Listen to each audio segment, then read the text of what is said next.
Olá pessoal, boa tarde a todos, sejam bem-vindos ao projeto Roda Psicanalítica. Essa aula aberta de hoje nós vamos falar sobre sintomas e os mecanismos de defesa na teoria psicanalítica. Eu fiz uma série de recortes e apanhados para que a gente possa trabalhar essas questões, que parecem ser bem interessantes e inerentes ao nosso projeto. Então, nós vamos falar sobre sintomas e os mecanismos de defesa. E aí, durante o nosso encontro, a minha recomendação é que todos que estiverem participando e assistindo, que deixem suas dúvidas, seus comentários, que ao longo da apresentação eu vou estar interagindo com vocês, tirando dúvidas e trazendo alguns esclarecimentos dentro do possível. Ok? Bom, então para a gente poder começar, eu acredito que a gente precisa trabalhar de onde surge, por exemplo, essa ideia de trabalhar os sintomas e os mecanismos de defesa. Inicialmente eu gostaria até de compartilhar que a inspiração para esse nosso encontro, para o estudo, nasce da obra de Anna Freud, O Ego e os Mecanismos de Defesa. Essa publicação é uma publicação mais atual, mas originalmente ela é uma publicação de 1936. Então fica aí a recomendação de leitura, um livro muito agradável, uma leitura muito interessante, mas que vale super a pena para que a gente possa aprofundar e entender um pouco melhor, em profundidade, o ego e os mecanismos de defesa.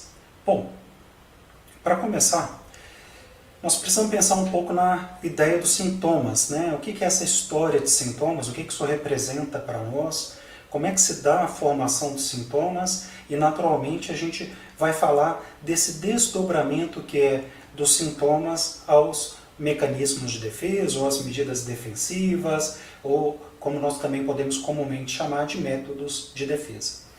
Anna Freud, de alguma forma, ela vai nos dizer que essa análise das resistências do ego, e aí a gente vai entender um pouco mais o que é isso, essa resistência do ego, também das suas medidas defensivas contra as pulsões e de todas essas transformações sofridas pelos afetos, ela vai revelando e vai trazendo, à medida que vai acontecer na consciência, quase que uma viva fluência, essa questão dos mesmos métodos de defesa. Assim, em outras palavras, seria isso, né? Esses métodos com que nós nos deparamos, esse estado de petrificação e tudo isso que de alguma forma acaba também blindando o nosso caráter, isso que acaba nos constituindo como sujeitos. Então é um tema, uma perspectiva interessante, que eu acredito que a gente realmente precisa aprofundar. Nós observamos que esses sintomas são encontrados e esses mecanismos de defesa em maior escala e também em um estado de fixação quando nós estudamos realmente a formação dos sintomas neuróticos. Então, o que nós precisamos trabalhar com essa ideia, né? Por um lado, pensar na ideia do papel desempenhado pelo ego na formação desses compromissos, né? O que são efetivamente a formação desses compromissos? A formação desses compromissos é o que nós chamamos de sintomas. É aquilo que Anna Freud vai chamar de sintoma. E consiste praticamente nesse uso de um método especial de defesa. Então a gente precisa entender e talvez tentar dar forma o que é esse método de defesa, né? Quando nós estamos confrontados aí, quando nós nos confrontamos por uma exigência pulsional, por isso que nos é particular, com os nossos desejos, ou na repetição de um processo, nessa coisa do repetir, enfim, exatamente toda vez que a exigência se repete nessa forma estereotipada. Então, a Anna Freud, ela vai desdobrando, né, numa série de como é que eu posso dizer isso para nós? Ela vai desdobrando numa série de análises e numa série de reflexões como que esses sintomas eles vão se constituindo, como que esses mecanismos de defesa eles começam a aparecer. Então, por um lado, né, nós vamos perceber que existe uma ligação regular entre determinadas neuroses, mas também com os modos de defesa, esses modos especiais de defesa, e a gente até pode pensar num exemplo. Quando a gente pensa na histeria, é possível também pensar no recalcamento. né? Ou seja, pensar nesse par histeria recalcamento. Quando nós pensamos na neurose obsessiva, também nós podemos pensar no processo de isolamento ou também de anulação / negação, e aí também nós estaremos falando desse par neurose obsessiva, anulação ou isolamento. E é possível que de alguma forma a gente vai encontrando todas essas ligações constantes entre neurose, entre os mecanismos de defesa, quando nós realmente estudamos os modos de defesa, né? Quando a gente debruça ali nesse processo da análise, do entendimento dessa narrativa do nosso paciente, do analisando, é nesse momento que a gente consegue realmente perceber como que ele emprega contra os seus afetos esses mecanismos de defesa e essas resistências adotadas pelo seu ego. Então, quando eu falo em resistência adotada pelo ego, de alguma forma, o que nós estamos tentando dizer é que o nosso ego adota alguns mecanismos de defesa para nos proteger, como forma de nos proteger de uma sensação de desprazer.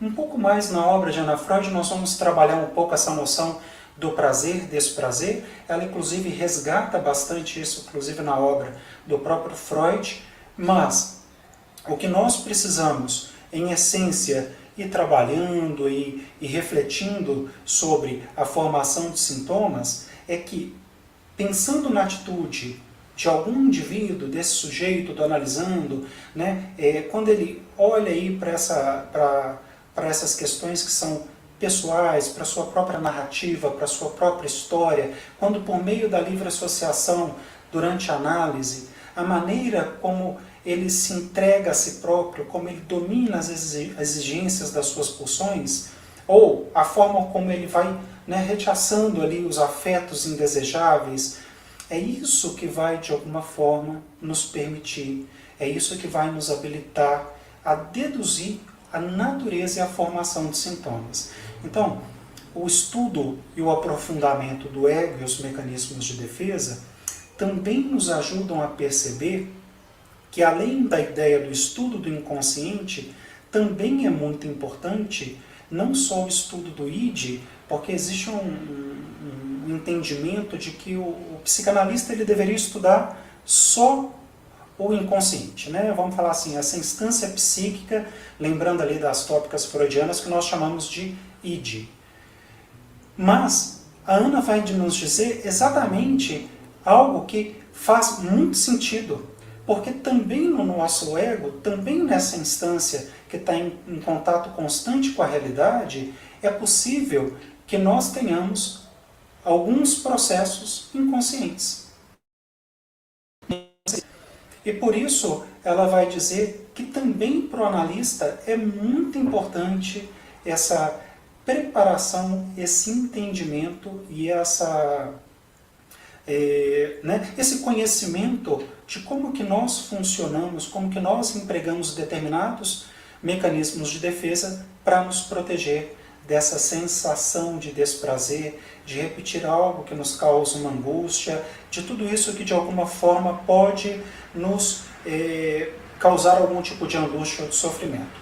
Então, quando nós estudamos aí, né, essa ideia da neurose, dos mecanismos de defesa, nós estamos falando essencialmente dos modos de defesa que um paciente emprega contra os seus afetos e repetindo a forma de resistência adotada pelo seu ego. Então a gente tem várias questões importantes nesse sentido. Agora, o que nós precisamos talvez recuperar com esse nosso encontro, a partir desse nosso esforço e dessa proposta da aula aberta, né?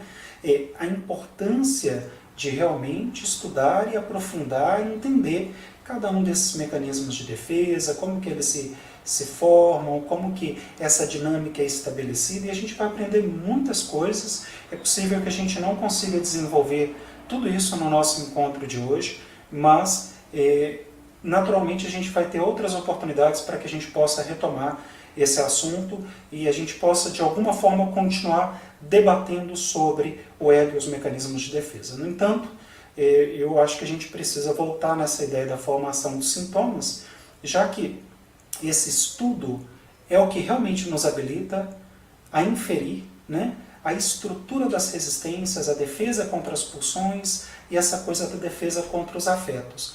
Então, a formação dos sintomas, né, tanto de pacientes histéricos ou pacientes, outro tipo de pacientes, vamos falar dessa forma, não vamos limitar aqui, né, ela está muito relacionada assim, a essa coisa dos conflitos, com essa coisa pulsional, ou seja, dos conflitos com as pulsões, mas existe naturalmente um processo que é quase que primordial nessa ideia da formação dos sintomas, que é a ideia do recalcamento.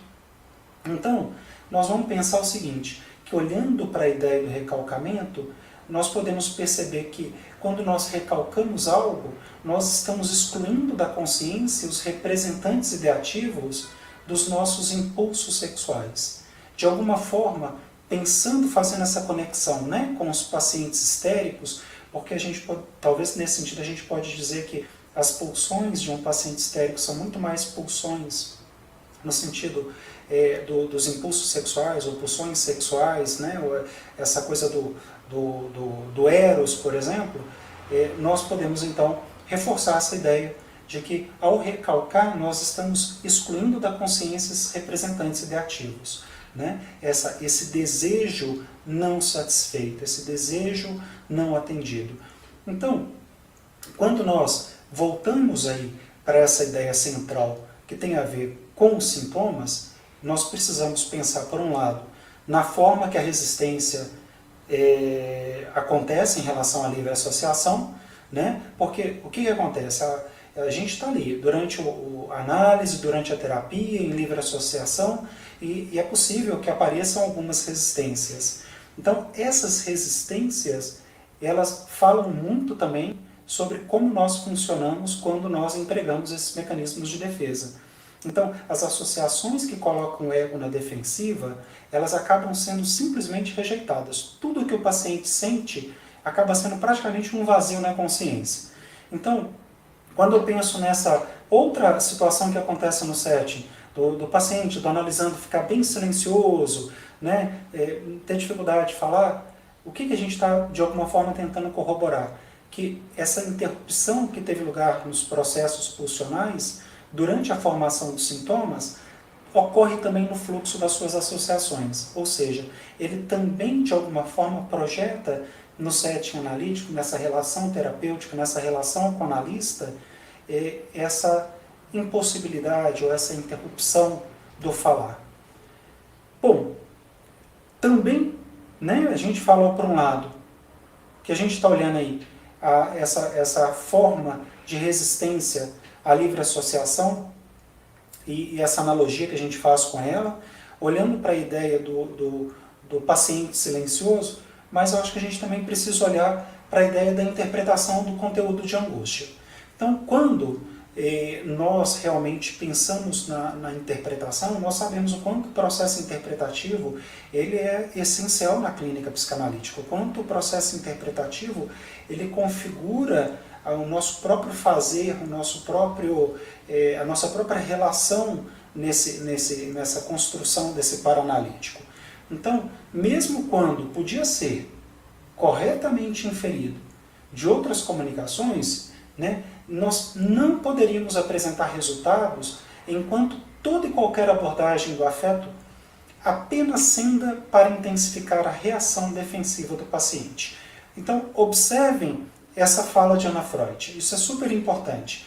Eu posso até ter uma ideia ou uma interpretação daquilo que eu observo, daquilo que eu escuto através dessa escuta flutuante, da própria clínica, da própria análise, mas é possível que mesmo tendo um processo interpretativo, tendo uma interpretação, que talvez eu tenha que estar atento se realmente faz sentido entregar essas interpretações ao nosso paciente, ao nosso analisando, sob pena de intensificar ainda mais as resistências.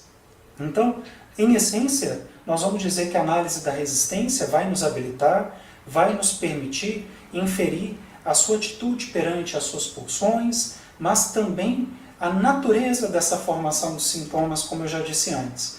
Então, o que nós precisamos talvez voltar agora para dar um pouco mais de sentido a esse nosso encontro de hoje, né? Pensando primeiro em mecanismos de defesa, a gente não poderia deixar de falar sobre a palavra defesa. Então, acredito que naturalmente vão surgindo dúvidas, vão surgindo alguns questionamentos, vão surgindo o que é isso, que história é essa de defesa que é tão importante, e aí, a partir desse sentido, desse questionamento, a gente vai buscar algumas pequenas explicações que vão corroborar o nosso entendimento. Portanto, defesa, não? Essa palavra, ela é a mais antiga representante do ponto de vista dinâmico na teoria psicanalítica. E talvez aqui seja um dos pontos essenciais da nossa discussão, porque a defesa, ela tem esse aspecto dinâmico, né? Ela tem essa coisa um pouco... ela vai se movimentando de acordo com as questões que vão aparecendo, com as situações que vão surgindo. Então, ela permite uma mobilização muito mais dinâmica desses diferentes mecanismos de defesa. Essa palavra surge pela primeira vez em 1894, ela vai aparecer no estudo de Freud sobre as neuropsicoses de defesa, ela acaba sendo empregada nesse sentido, e não só nesse texto, também em muitos dos trabalhos que o Freud vai desenvolvendo aí ao longo da sua obra, ao longo de todo o desenvolvimento da teoria psicanalítica, como a etiologia da histeria, observações adicionais sobre a neuropsicose de defesa. Então, fica a sugestão de textos para leitura, mas isso tudo vai surgindo com o intuito de descrever praticamente essa luta do ego contra os ideais, ou os afetos dolorosos, ou aquilo que nos é insuportável, né? Aquilo que a gente não consegue efetivamente administrar. A gente também, o que a gente começa a observar é que mais tarde essa palavra acaba de alguma forma sendo abandonada, substituída pela ideia de recalcamento. Então, a relação entre essas duas noções, de alguma forma ela permanece indeterminada, né? Então a gente vai falar em defesa, nós vamos falar em recalcamento, mas no fundo a gente está falando de coisas muito parecidas. No apêndice a Inibições, Sintomas e Ansiedade, de 1926, o Freud ele vai reverter ao antigo conceito de defesa, momento que ele vai afirmar que seria uma vantagem, indubitavelmente, usá-la de novo. Ele diz o seguinte: desde que o que empreguemos explicitamente como uma designação geral para todas as técnicas do ego, ou para todas as técnicas de que o ego se serve em conflitos, que possam redundar em neurose, observem isso, pessoal, ao passo que retomemos a palavra recalcamento para aquele método especial de defesa com que a linha de orientação assumida pelas nossas investigações nos tornou mais familiarizados em primeira instância. Então ele vai, de alguma forma, reforçar que é sim possível utilizar tanto a palavra defesa quanto recalcamento, mas ele traz aí praticamente algumas observações nesse sentido para nos ajudar de alguma forma a diferenciar em que momento usar uma e outra. Ana Freud acaba por reter a palavra recalcamento, mas ela vai retê-la muito mais no sentido daquele método especial de defesa. Que método seria esse? Com que a linha de orientação assumida pelas nossas investigações vai nos tornando mais familiarizados, né? Essa proposta pelo Freud, mas ela vai refutar diretamente a noção de que o recalcamento ocupa um lugar único entre os processos psíquicos. E ela vai dizer que esse recalcamento ele é parecido com a ideia da aceitação na teoria psicanalítica, como também ela vai sugerir de outros processos que servem à mesma finalidade. Por exemplo, a proteção do ego contra as exigências pulsionais. Então, sempre que aparece uma exigência pulsional, isso que está na ordem do desejo, né, na via do desejo, da satisfação, é possível que a gente empregue talvez um dos mecanismos de defesas mais eficazes, inclusive no entendimento de Ana Freud, ela vai dizer isso, que é o recalcamento. Então, o significado do recalcamento, ele acaba sendo reduzido a um método especial de defesa. Então, nessa perspectiva, na perspectiva trabalhada por Ana Freud, nós vamos dizer que o recalcamento também passa a ser um desses métodos especiais de defesa. Então, essa nova concepção do papel do recalcamento, ela vai sugerindo para a gente uma investigação de outros modos específicos de defesa, ou seja, que existem outros métodos de defesa além do recalcamento, e a partir desse estudo vai nos quase que nos permitindo um processo comparativo, ou seja, uma comparação entre os que foram até agora descobertos, né, esses mecanismos de defesa que vão aparecendo ali durante toda a obra, o desdobrar das obras freudianas, e descrito também por outros investigadores psicanalíticos. Então, pensando na ordem, né, dos mecanismos de defesa, a gente trabalhou um pouquinho antes a ideia do apêndice das inibições, sintomas e ansiedade do Freud.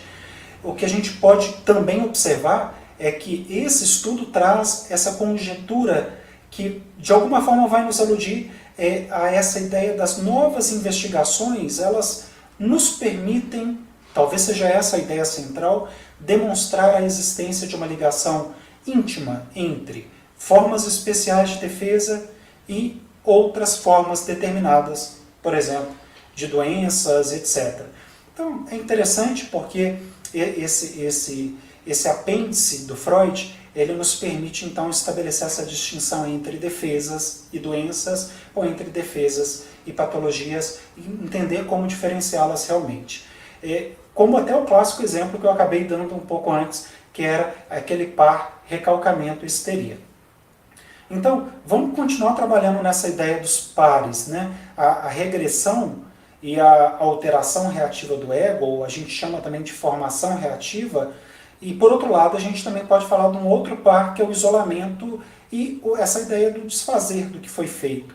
Eles têm sido citados como técnicas defensivas que são comumente empregadas, por exemplo, na neurose obsessiva. Então daí, né, eu acho que só reforça para a gente a importância do estudo, a importância do aprofundamento teórico, a importância desse conhecimento para que nós possamos estar muito mais preparados para a nossa prática clínica, para essa escuta clínica, para a escuta dos nossos pacientes, dos nossos analisandos. Então, vamos tentar dar um passo adiante, então, né? Quando a gente começa a estabelecer uma orientação, né, assim, seguir essa ideia central que a gente vem desenvolvendo até então, a gente pode perceber que essa possibilidade de enumerar, de classificar, de identificar os métodos defensivos do ego, eles já foram sim descritos em outros trabalhos do Freud, né, mas eles acabam sendo também desenvolvidos por outros psicanalistas, por outros teóricos, e a gente observa, por exemplo, que no artigo Certos Mecanismos Neuróticos no Ciúme, na Paranoia, homossexualismo, a introjeção, a identificação e a projeção, elas já estavam ali, elas já estavam sendo mencionadas pelo Freud. Elas eram colocadas como importantes métodos defensivos que são empregados pelo ego em afecções, tudo isso que pode de alguma forma ser caracterizado como mecanismos neuróticos. Então, olha que interessante, mais textos para nossa referência e o quanto esse estudo vai nos enriquecendo, inclusive de citações que nos permitem um melhor aprofundamento teórico em torno do assunto. E na sua obra, por exemplo, sobre a teoria das pulsões, o Freud mesmo, ele vai descrevendo os processos de inversão contra o ego e de reversão. E o que ele vai dizer sobre isso, né? Aos quais ele vai acabar designando até como seria vicissitudes das pulsões, algo nesse sentido. Mas ele vai falar muito sobre esse processo em que, em algum momento, essas forças, essas energias pulsionais, elas acabam sendo invertidas ou revertidas contra o nosso ego, ou seja, praticamente contra nós mesmos. Então a gente tem várias possibilidades, vários desdobramentos interessantes a partir desse estudo, e aí do ponto de vista do ego, né, o que a gente pode até refletir? Que esses dois mecanismos que a gente acabou citando ali sobre a inversão, a reversão, eles acabam sendo considerados na conta de método de defesas. Então, em outras palavras, toda e qualquer vicissitude, ou né, essas que estão relacionadas às pulsões, que estão sujeitas às pulsões, elas têm sua origem em alguma atividade do ego. Então, Em linhas gerais, nós poderíamos dizer o seguinte: se não fosse a intervenção do ego, ou daquelas forças que ele representa, nós, né, de alguma forma, teríamos um único destino para as nossas pulsões. Nós só poderíamos conhecer um destino para as nossas pulsões, que seria o da gratificação.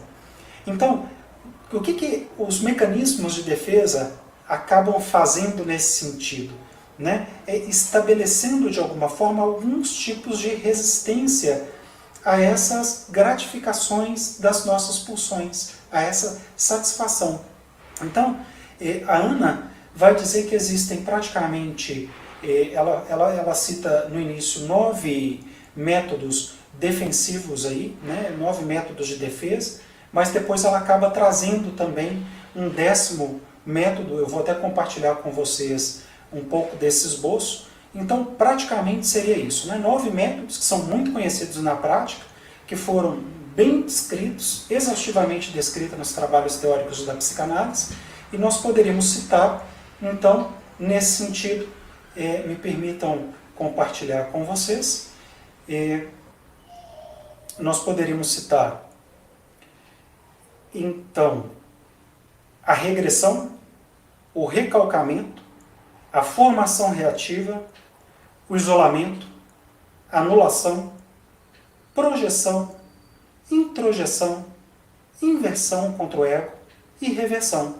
E no final, a Ana realmente vai acrescentar um 10º método, que pertence mais ao estudo da mente normal do que da neurose propriamente dita, que ela vai chamar de sublimação ou deslocamento dos anseios pulsionais. Então a gente tem aí um gráfico que nos ajuda a perceber, né, essa ideia desses praticamente 10 métodos de defesa mais conhecidos, mas observem que a Ana ela tem uma fala muito interessante, porque ela vai dizer, pelo menos até onde os nossos conhecimentos atuais chegaram, né?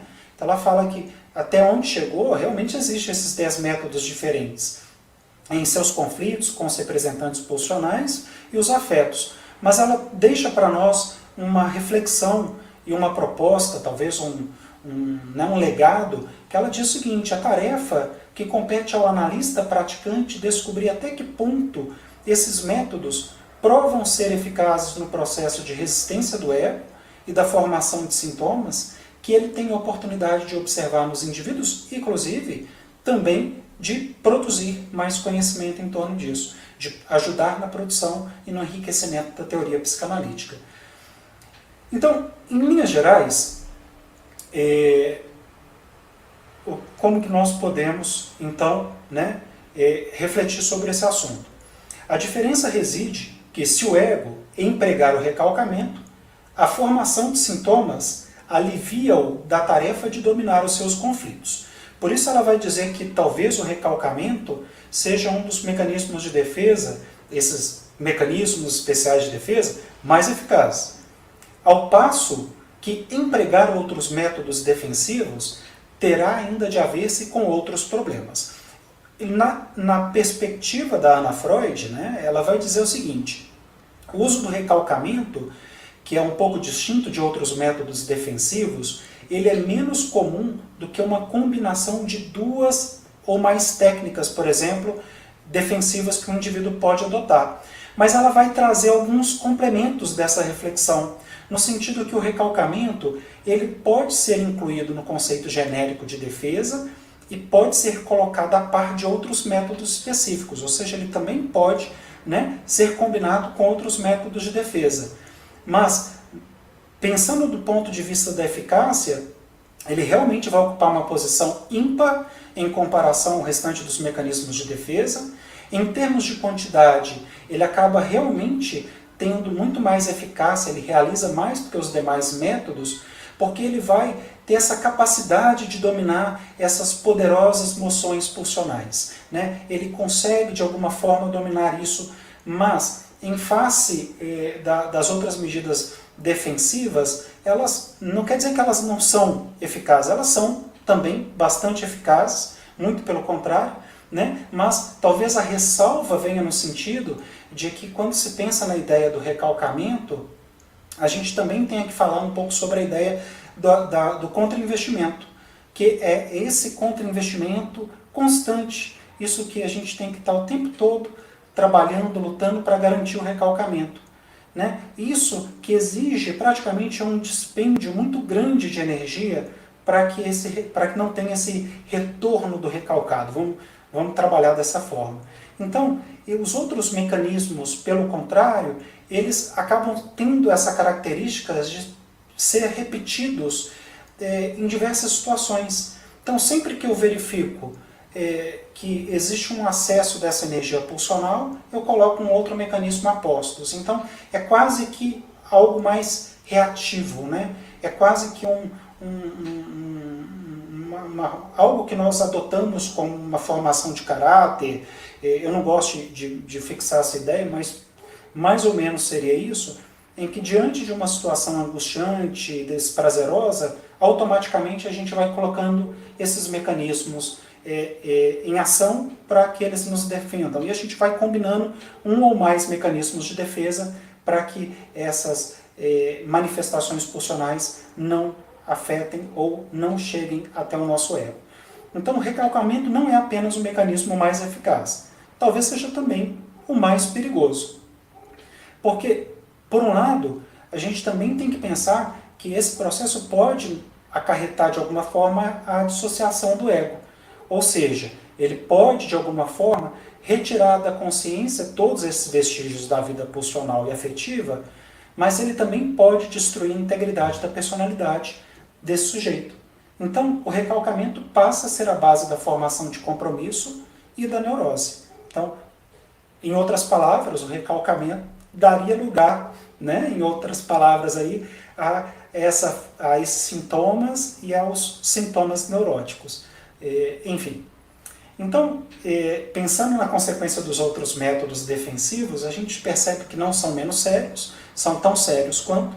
No entanto, quando eles assumem uma forma aguda, se conservam mais dentro dos limites da normalidade, ok? Então, daí a importância da gente começar a perceber isso e trazer como que esses elementos vão aparecendo dentro da análise, como diferenciar o que é um recalcamento, o que é um mecanismo de defesa, como sinalizar, como demonstrar para o nosso paciente essas resistências, né? E eles podem realmente manifestar-se em numerosas transformações, numerosas distorções, deformidades do ego, que em partes vão sendo acompanhadas e em partes vão sendo substituídas ou podem ser os substitutos das neuroses. Então, eu acho que para esse nosso primeiro encontro, para esse primeiro desdobrar desse nosso encontro, dessa aula aberta, eu gostaria de deixar essa reflexão da importância do estudo dos mecanismos de defesa, deixar essa reflexão o quanto nós precisamos realmente nos debruçar sobre esse conhecimento, sobre esse entendimento e, principalmente, né, entender que não só na investigação do inconsciente nós atuamos durante a prática clínica, mas também na investigação desses mecanismos de defesa ou desses modos especiais de defesa, disso que tem a ver com as nossas resistências, com essa atitude defensiva em relação ao nosso próprio ego, em função das exigências da vida pulsional, que aí a gente está falando do id, ou em função das exigências do superego, né, dessa estrutura muito mais rígida, inflexível, muito mais relacionada a essa ideia da ética, da moralidade, disso que nos é exterior, as exigências também externas, né, a gente não pode considerar tudo isso, mas fica aí uma primeira reflexão para o nosso encontro. Espero de alguma forma ter deixado alguma mensagem, contribuir com todos nesse nosso primeiro encontro. Então, eu vi aqui todos, né, participando, queria agradecer aí pelo carinho, pelos gestos, pelos desejos de um feliz ano novo para todos. É isso.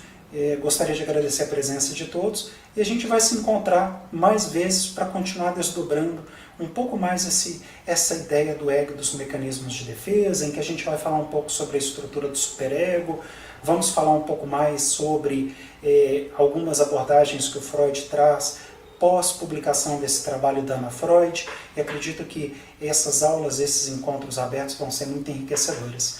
É isso, pessoal. Até a próxima.